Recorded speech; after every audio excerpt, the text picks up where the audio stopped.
Hello दोस्तों, अगर आप 2026 बोर्ड परीक्षा देने वाले हैं तो ये वीडियो आपके लिए बहुत महत्वपूर्ण रहने वाला है। इस वीडियो को शुरू से अंत तक जरूर देखें।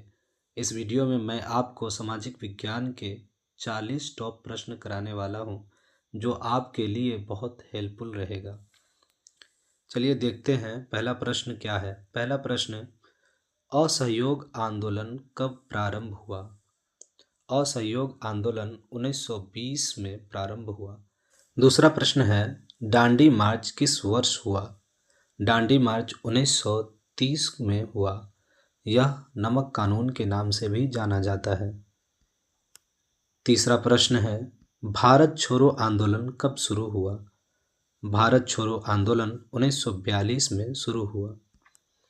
अगला प्रश्न है, स्वदेशी आंदोलन किसके विरोध में हुआ? स्वदेशी आंदोलन बंगाल विभाजन के विरोध में हुआ। बंगाल विभाजन 1905 में हुआ था।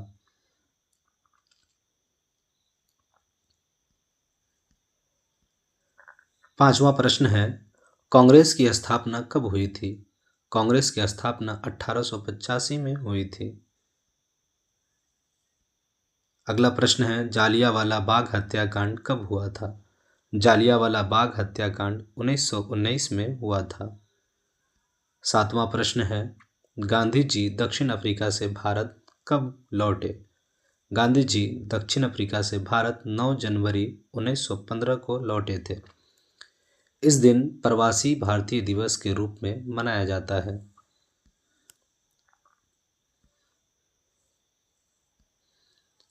आठवां प्रश्न है, खिलाफत आंदोलन का संबंध किससे था? खिलाफत आंदोलन का संबंध मुस्लिमों से था। नौवां प्रश्न है, भारत को स्वतंत्रता कब मिली? भारत को स्वतंत्रता 1947 में मिली। अगला प्रश्न है, राष्ट्रवाद का अर्थ है? राष्ट्रवाद का अर्थ राष्ट्र से प्रेम से है। अगला प्रश्न है, भारत में शासन व्यवस्था कैसी है? भारत में शासन व्यवस्था लोकतांत्रिक है।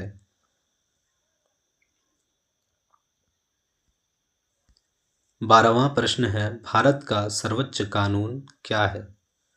भारत का सर्वोच्च कानून संविधान है। 13वां प्रश्न है, संविधान का संरक्षक कौन है? संविधान का संरक्षक सर्वोच्च न्यायालय होता है। 14वां प्रश्न है, भारत में कितने स्तर की सरकार है? भारत में कुल 3 स्तर के सरकार हैं। 15वां प्रश्न है, लोकतंत्र की सबसे बड़ी विशेषता क्या है? लोकतंत्र की सबसे बड़ी विशेषता चुनाव है। चुनाव के माध्यम से ही लोग अपने प्रतिनिधि को चुनते हैं।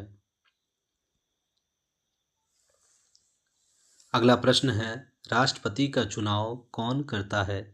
राष्ट्रपति का चुनाव निर्वाचन मंडल करता है। 17वां प्रश्न है, मौलिक अधिकार कितने हैं?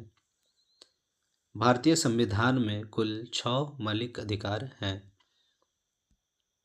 18वां प्रश्न है, भारतीय संविधान कब लागू हुआ? भारत का संविधान 26 जनवरी 1950 को लागू हुआ।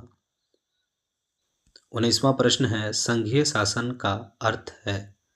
संघीय शासन का अर्थ 2 या अधिक सरकार से है।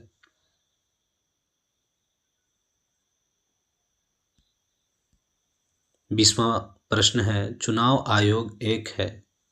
चुनाव आयोग संवैधानिक संस्था है। 21वां प्रश्न है, भारत में सबसे अधिक जनसंख्या वाला राज्य कौन सा है? भारत में सबसे अधिक जनसंख्या वाला राज्य उत्तर प्रदेश है और सबसे अधिक जनसंख्या घनत्व वाला राज्य बिहार है।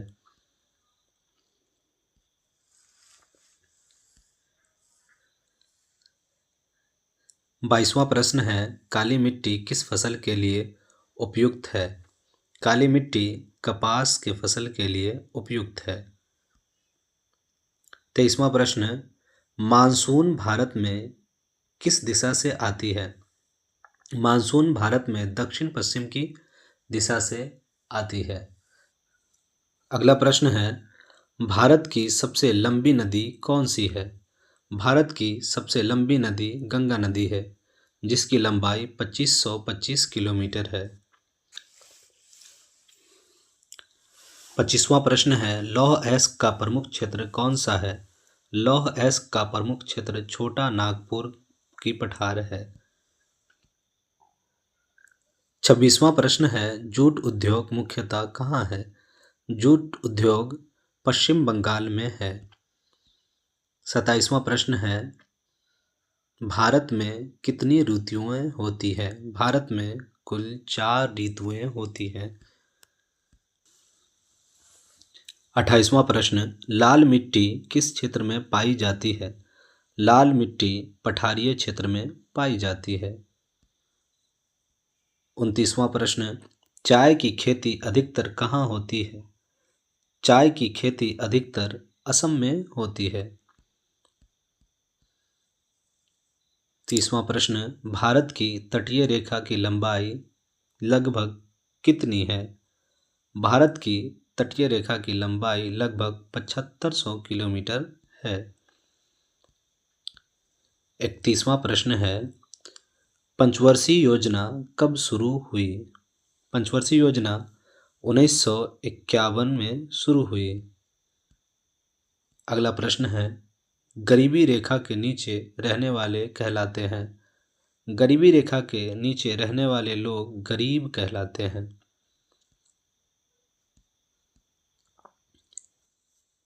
अगला प्रश्न है, मानव विकास सूचकांक में क्या शामिल नहीं है?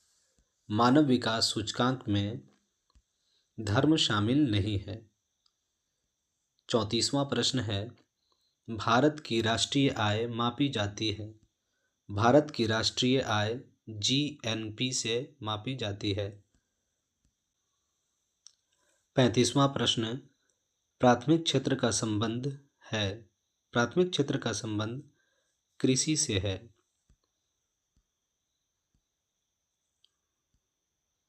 36वां प्रश्न, द्वितीयक क्षेत्र में क्या आता है? द्वितीयक क्षेत्र में उद्योग आता है। 37वां प्रश्न है, तृतीयक क्षेत्र क्या प्रदान करता है? तृतीयक क्षेत्र सेवा प्रदान करता है। 38वां प्रश्न है, बेरोजगारी का अर्थ है। बेरोजगारी का अर्थ काम का न होना है।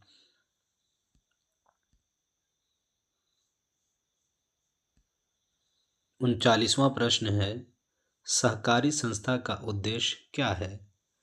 सहकारी संस्था का उद्देश्य सेवा है।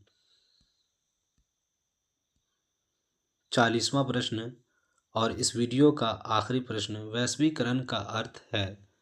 वैश्वीकरण का अर्थ विश्व से जुड़ाव है।